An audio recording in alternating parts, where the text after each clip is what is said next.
আপনার নেতা কত তুলা তুলে দিতে পারবে, তুলা তুলে দিতে পারলে আপনার নেতা খুশি হয়, আমার নেতা খুশি হয়। অথচ বিশ্ব নবী সাল্লাল্লাহু আলাইহি ওয়াসাল্লাম যে নেতা তৈরি করে গেলেন, সেই নেতার কথা একবার আমাদেরকে ভাবতে মন যায় না। রাতের পর রাত, দিনের পর দিন বাতিলের জন্য আমরা রক্ত দিতে পারি, জীবন দিতে পারি, কিন্তু উমরের জন্য, নবী মুহাম্মদ সাল্লাল্লাহু আলাইহি সাল্লামের জন্য আমরা রক্ত দিতে পারি না। ভাই বন্ধুরা আমার, আজকের নেতাদের চরিত্র কি একটু মিলিয়ে দেখবেন।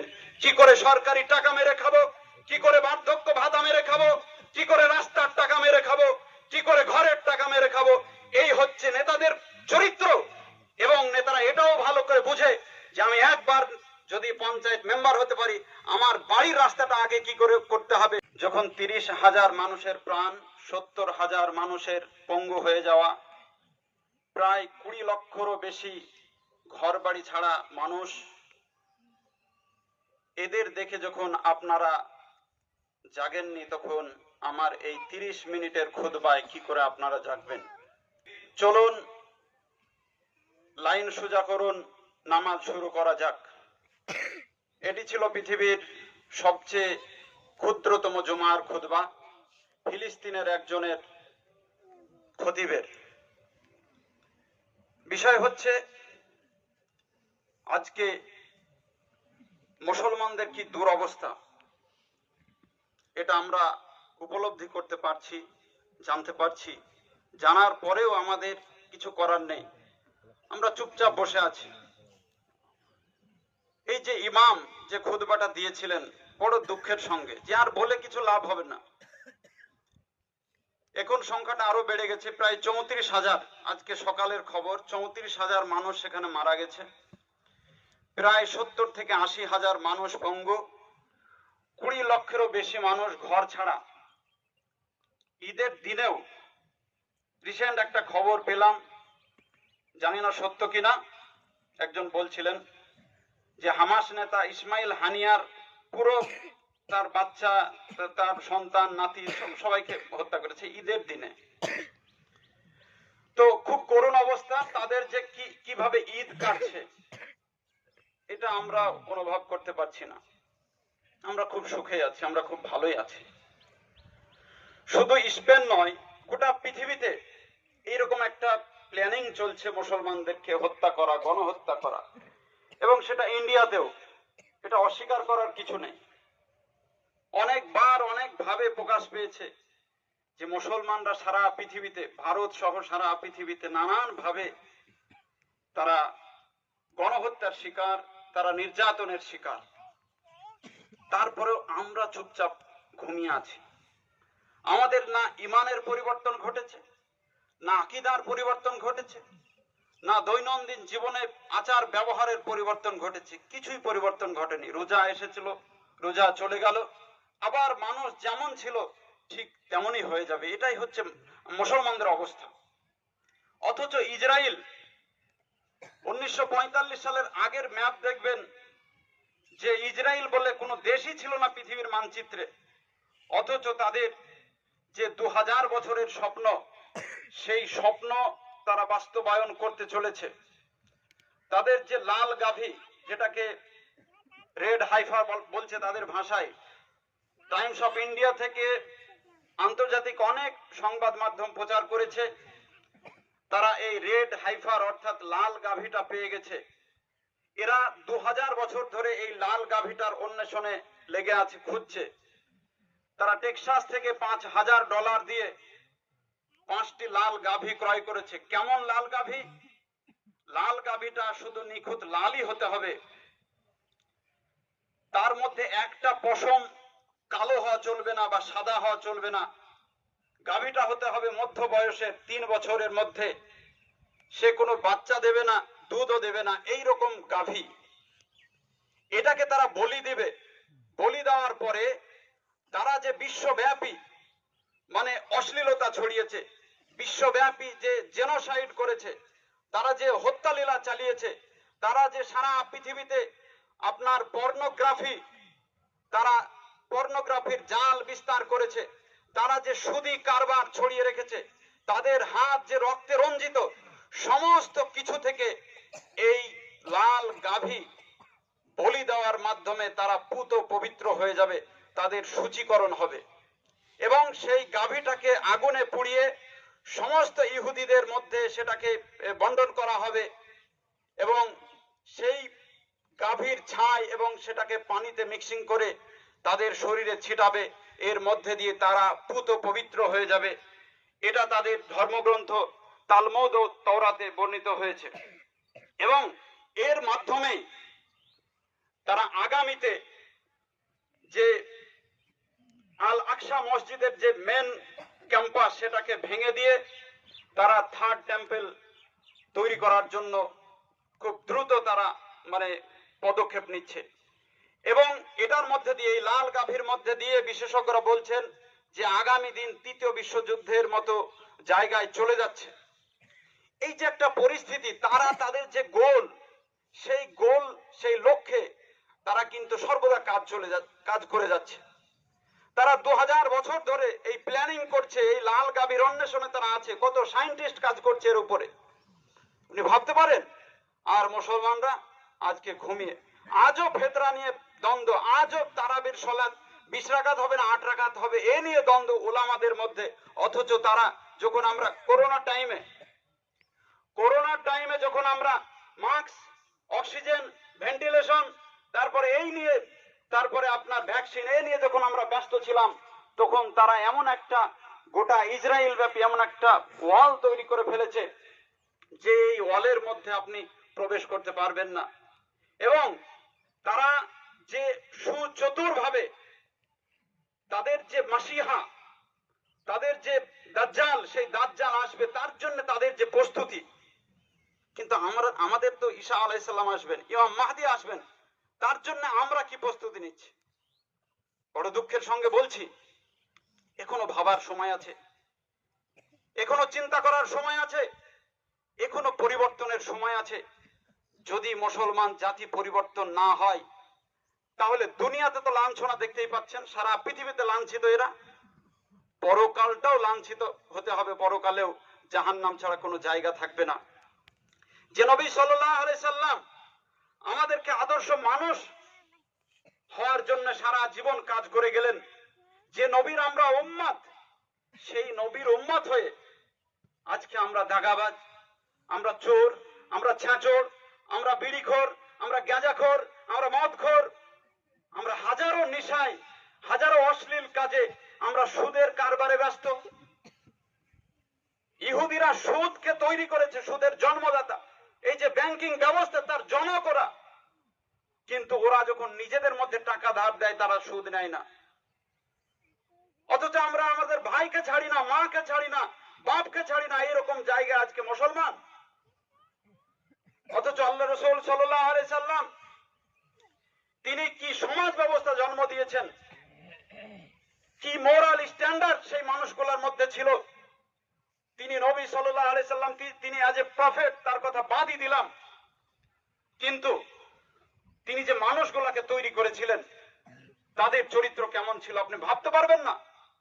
নবী সাল্লাল্লাহু আলাইহি সাল্লাম তিনি জন্ম থেকেই তিনি ছিলেন ইনসাফ পরায়ণ।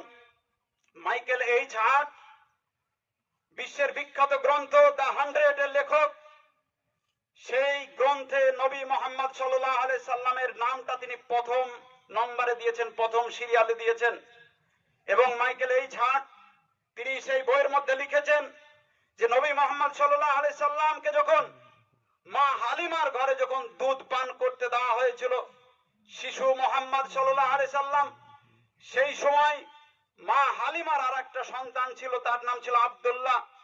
তো নবী মুহাম্মদ সাল্লাল্লাহু আলাইহি সাল্লামকে যখন স্তন পান করতে দেওয়া হতো, তিনি ডান দিকের স্তনটা পান করেছেন, বাম দিকের স্তনটা জীবনে পান করেননি। মা হালিমা বলছেন তিনি ছোট থেকে ইনসাফ পরায়ণ, তিনি ছোট থেকেই সত্যবাদী, তিনি ছোট থেকেই আমানতদার, তিনি ছোট থেকেই কখনো মিথ্যা কথা বলেননি।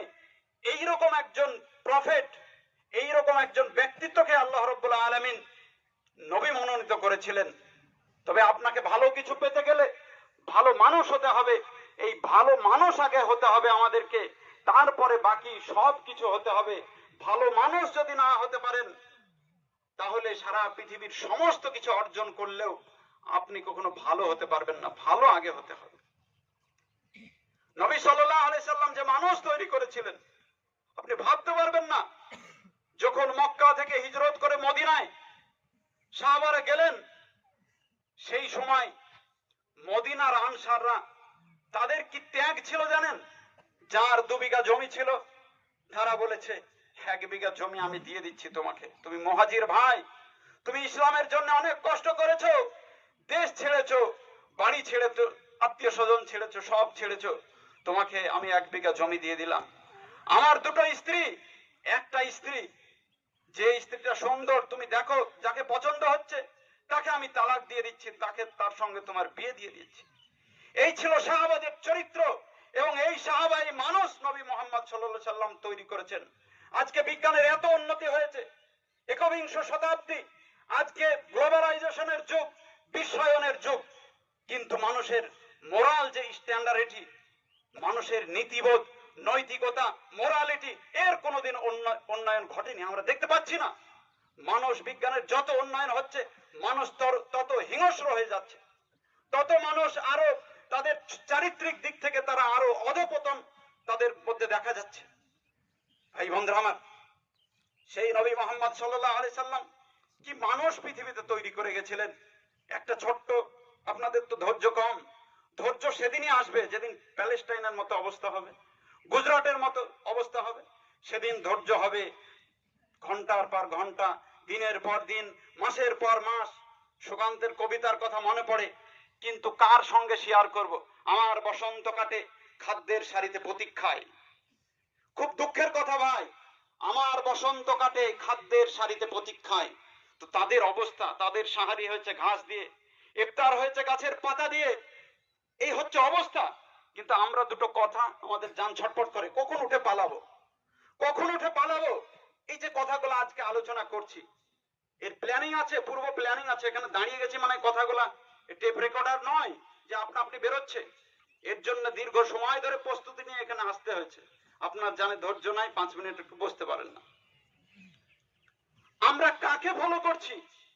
যে নবী সাল্লাল্লাহু আলাইহি সাল্লাম আদর্শ সমাজ তৈরি করলেন, আদর্শ রাষ্ট্র তৈরি করলেন, আদর্শ নেতা তৈরি করলেন, সেই নেতাদেরকে আমরা ফলো না করে আজকে আমরা এখনো বাতিলের দলে, আমরা এখনো বাতিলকে সমর্থন করছি। এখনো আমরা দুনিয়ার স্বার্থের জন্য কোনটা হক কোনটা না হক, কোনটা সত্য কোনটা মিথ্যা আমরা কখনোই কল্পনাই করতে পারছি না।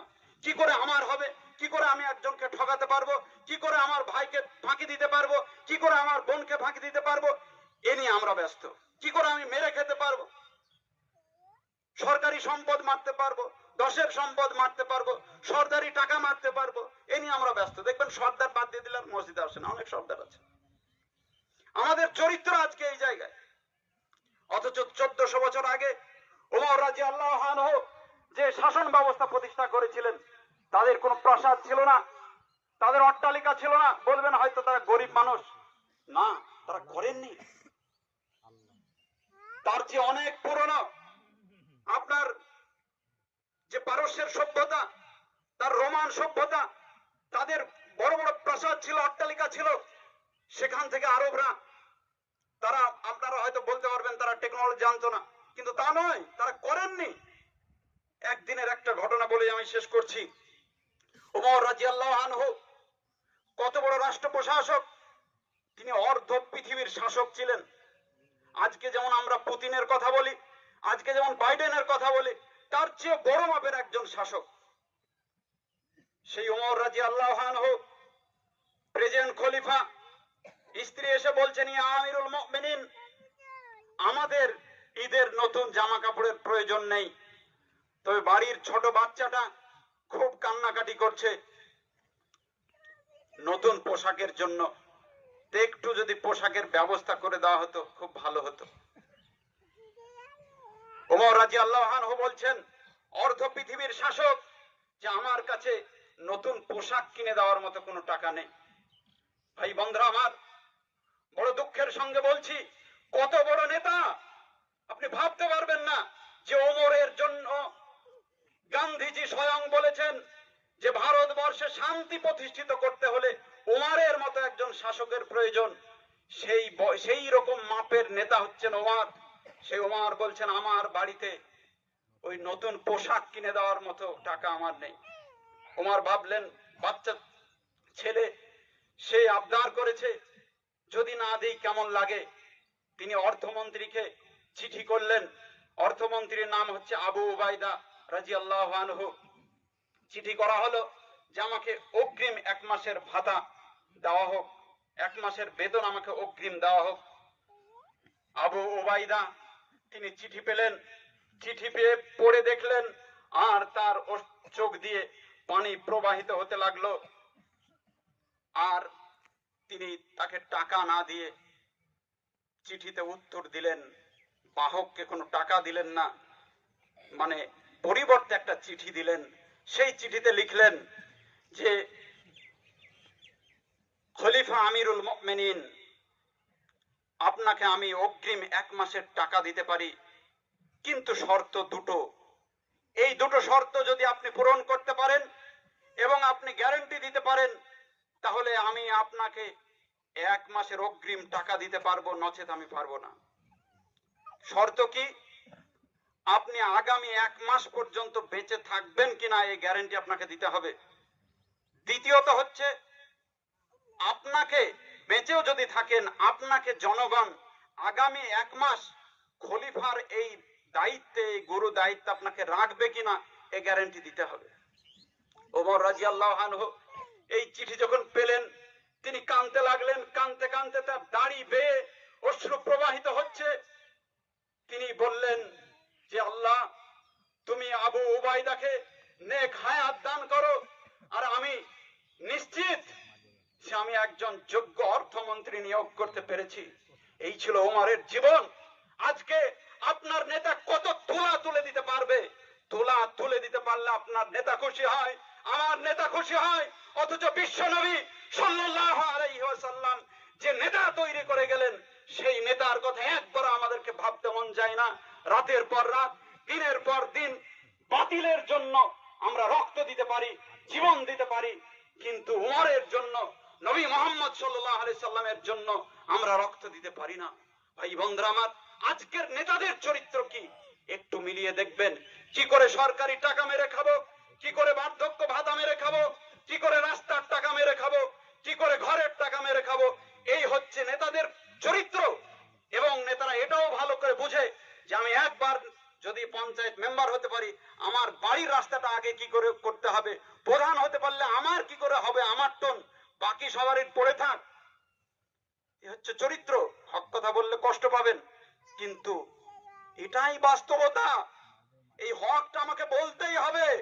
যতক্ষণ পর্যন্ত আল্লাহ এই জায়গায় আমাকে রেখেছে, এই হকটা আমাকে বলতেই হবে, এতে কোনোই সন্দেহ নাই। এই হক থেকে পিছিয়ে আসা যাবে না। যাই হোক, আল্লাহ যেন আমাদেরকে, আল্লাহ রাব্বুল আলামিন যে আয়াত আমি পাঠ করেছি, সেই আয়াতের মধ্যে বলছেন, ইয়া আইয়ুহাল্লাযীনা আমানু, হে বিশ্বাসীরা, আতিউল্লাহ ওয়া আতিউর রাসূল ওয়া উলিল আমরি মিনকুম, তোমরা আল্লাহর আনুগত্য করো, রাসূলের আনুগত্য করো, এবং তোমাদের মধ্যে যারা নেতা, যারা কোরআন আর সুন্নাহ অনুযায়ী তোমাদেরকে নির্দেশ দেয়, যারা হাদিস কোরআন অনুযায়ী নির্দেশ দেয়, সেই সমস্ত নেতাদেরকে তোমরা অনুসরণ করো। সেই সমস্ত নেতাদের জন্য তোমরা জান দাও, বাতিল নেতাদের জন্য তোমরা জান দিও না। একথা আল্লাহ রাব্বুল আলামিন পবিত্র কোরআনে বলছেন। বড় দুঃখের বিষয়, আমরা আল্লাহর প্রতি ভরসা রাখতে পারি না। আমরা নবী সাল্লাল্লাহু আলাইহি সাল্লামের দেখানো রাস্তার প্রতি ভরসা রাখতে পারি না। আমরা ভরসা রাখি বাতিল নেতাদের উপরে। আমরা ভরসা রাখি শিরকি আকীদার নেতাদের উপরে, যারা প্রতিনিয়ত শিরকে ব্যস্ত, যারা প্রতিনিয়ত ইসলাম বিরোধী কাজ করতে ব্যস্ত, তাদের প্রতি আমরা ভরসা রাখি, বলি যে এরা থাকলে আমাদের হয়তো বেঁচে থাকা যাবে। আল্লাহ যদি থাকে, আল্লাহ যদি আপনাকে বাঁচায়, তো আর কেউ মারতে পারবে, এই বিশ্বাস আপনার যদি তৈরি না হয়, আপনি মুসলমান কিসের? আর আমরা শেষের বেলায় আল্লাহর কাছে দোয়া করব, আল্লাহ, সারা পৃথিবীতে আজকে যারা নির্যাতিত, অসহায়, মাজলুম, তুমি তাদেরকে মুক্তির ব্যবস্থা করে দাও। এমন একজন নেতা তুমি পাঠাও, যে নেতার দ্বারা তারা এই জুলুমের হাত থেকে রক্ষা পাবে। আয় আল্লাহ রাব্বুল আলামিন, যারা আজকে তাদের উপর অত্যাচার করছে, মুসলমান মা বোন শিশু বাচ্চাদের উপরে যেভাবে অত্যাচার করছে, এই অত্যাচারীদের হাতকে তুমি ভেঙে দাও। এই অত্যাচারীদেরকে তুমি ধ্বংস করে দাও। বলুন আল্লাহুম্মা আমিন। আমরা দীর্ঘ 1 মাস ধরে সিয়াম ব্রত পালন করলাম। আল্লাহ তুমি আমাদের জীবনের গুনাহ খাতাকে তুমি মাফ করে দাও। আমরা যেন আগামী দিন ইমানের উপরে টিকে থাকতে পারি, 5 ওয়াক্তের মুসল্লি হতে পারি, হকের উপরে টিকে থাকতে পারি, আল্লাহ এবং রাসূলের দেখানো তরিকার উপরে যেন আমরা টিকে থাকতে পারি। আল্লাহ তুমি আমাদেরকে কবুল করো। বলুন আল্লাহুম্মা আমিন। যারা আমাদের আত্মীয় স্বজন পিতামাতা ছেলে কবরবাসী হয়ে গেছে, জানি না আল্লাহ তারা কবরে কি অবস্থায় আছে।